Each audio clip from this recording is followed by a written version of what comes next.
1 Timothy. We're going to start with the exercise on slide 1.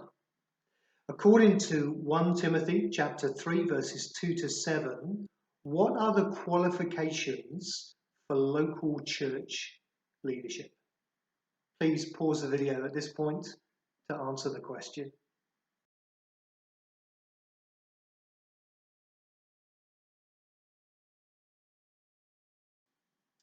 According to 1 Timothy chapter 3 verses 2 to 7, what are the qualifications for local church leadership? Notice that when Paul describes the qualifications for local church leadership here, he's largely looking at Christian character rather than skills or experience. He starts in verse 2 with the positives, what an overseer should be like. They should have a good reputation, he says. They should be faithful to their wife. They should be clear-headed. They should be self-controlled. They should be respectable. They should be hospitable. And finally, and this is a specific gift from God, they should be able to teach God's word. Which brings Paul to the negatives. What an overseer should not be like, verse 3. Well, he says they should not be given to drunkenness. They should not be violent, but gentle. They should not be those who like to quarrel. They must not be lovers of money. There then follow 3 more qualifications for leadership with reasons given for each one.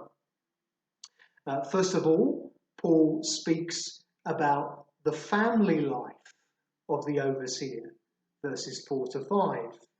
They must manage their own households well, Paul says.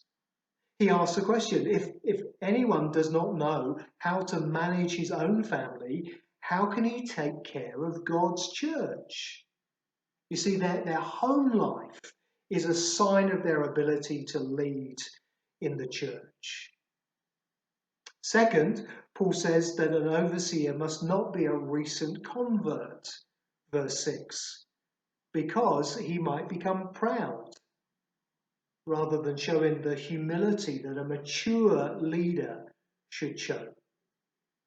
And then thirdly, he must have a good reputation with outsiders, Paul says in verse 7. And not only must a church leader have a good reputation within the church, verse 2, he must also have a good reputation outside of the church. Otherwise, the church leader will bring shame on God's people and shame on God's gospel. We'll see as we look at 1 Timothy that Timothy has to go head to head with church leaders who'd gone astray. Paul's words here then act as a guide for Timothy about what godly local church leadership looks like. Introducing 1 Timothy.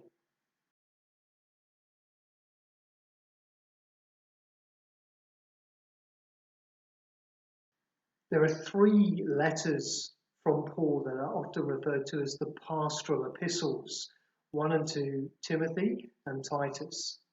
They take their names from Paul's younger co-workers whom he addresses the letters to. Timothy had been left in Ephesus to establish the church there. Titus had been left on the island of Crete to do the same. But let's think about 1 Timothy. This letter is written to Timothy, a younger Christian man who joined Paul on his second missionary journey. He was from Lystra originally. He was the son of a Jewish mother, Eunice, and a Greek father. He also accompanied Paul on his third missionary journey, and he was present with him when he wrote a number of his letters. Timothy played a very significant role in Paul's mission and was in many ways Paul's right-hand man. But let's think for a moment about the date of this letter. We'll see in a moment that Paul mentions an individual by the name of Hymenaeus, both in 1 and 2 Timothy. That gives us reason to see a common background to these letters, even if they were maybe written a number of years apart. You may have wondered to yourself where this letter fits into Paul's missionary adventures in the book of Acts. Well, it's difficult to see where any of these pastoral epistles fit into the book of Acts. Actually, many New Testament scholars believe that these letters come from a time after the events recorded at the end of the book of Acts. In other words, they believe that Paul was released from his Roman imprisonment and that he continued with his missionary work. These letters then belong into a later period of time. Well, if they're right, then this letter can be dated to around about the middle of the 60s AD. Paul is in Macedonia, as he writes, probably in Philippi or Thessalonica.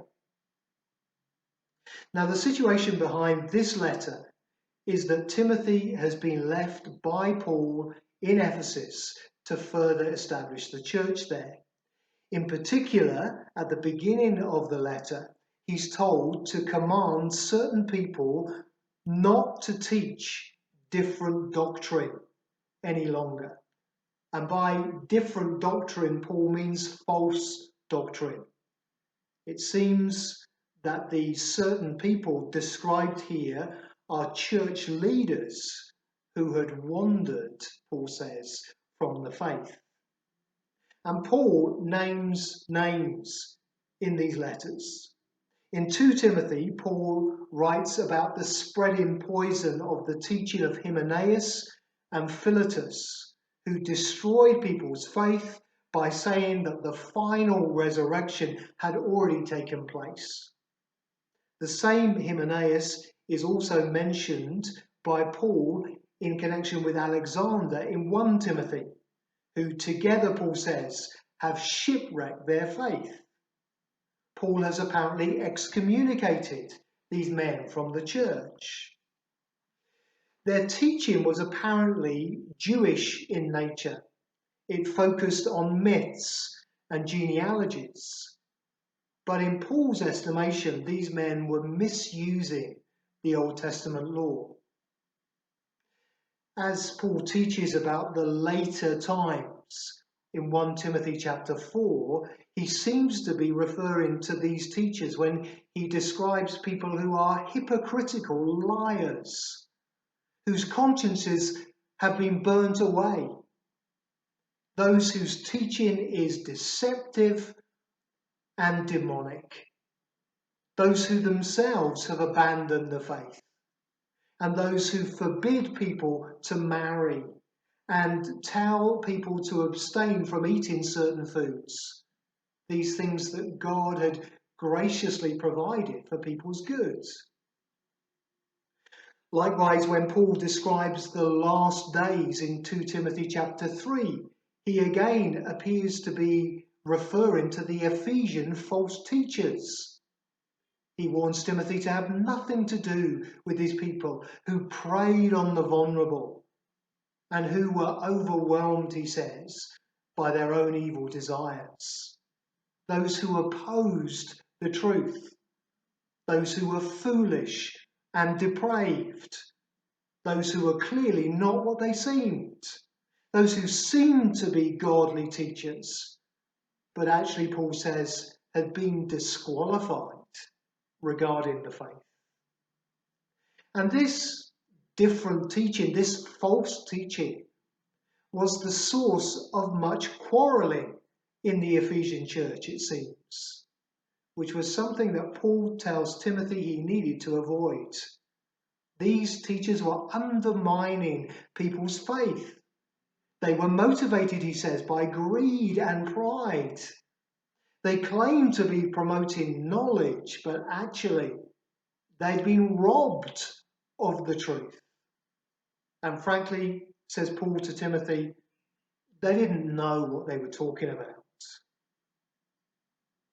Paul tells us in this letter why he's writing.